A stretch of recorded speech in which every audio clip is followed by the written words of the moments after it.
قاسمك برتاحه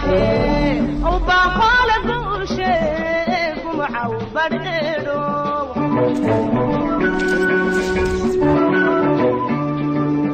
بقولان سنة تجاي بهالكي كعون شراي كابوجا قنيدا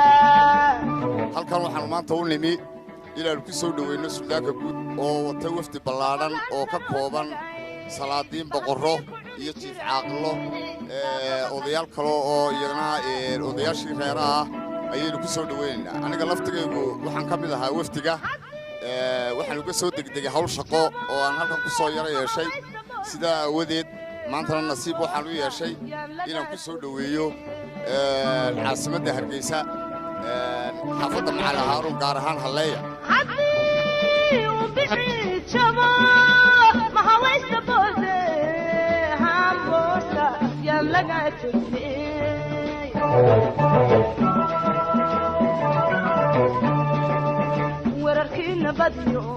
horey waxaan soo dhaweeynaa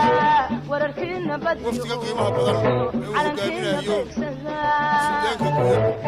Suldaan Maxamed Suldaan Xisqani oo ka kooban boqorro salaadiin qaal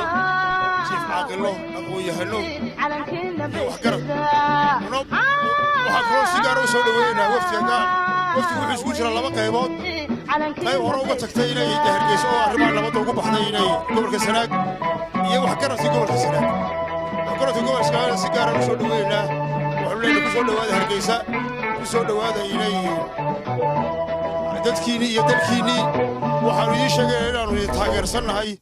oo nabad kasta oo wadaan iyo wax kasta oo nabad ah oo wadaan aanu garab taaganahay hiil iyo hooba قاسمك برتاحه وبقول كل شيء ومعوبرينو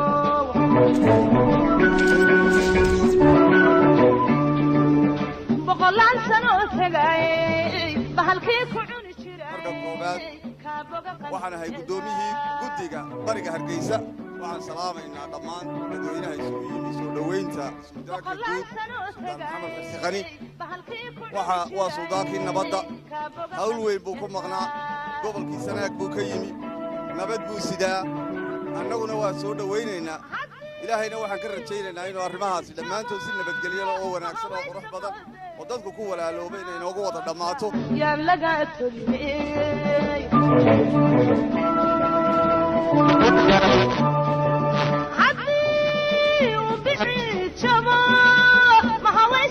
waxaanu halkan maanta u taaganahay wafdiga ballaaran ee Suldaan Maxamed Suldaan Xisqani Suudaanka guud hogaaminayo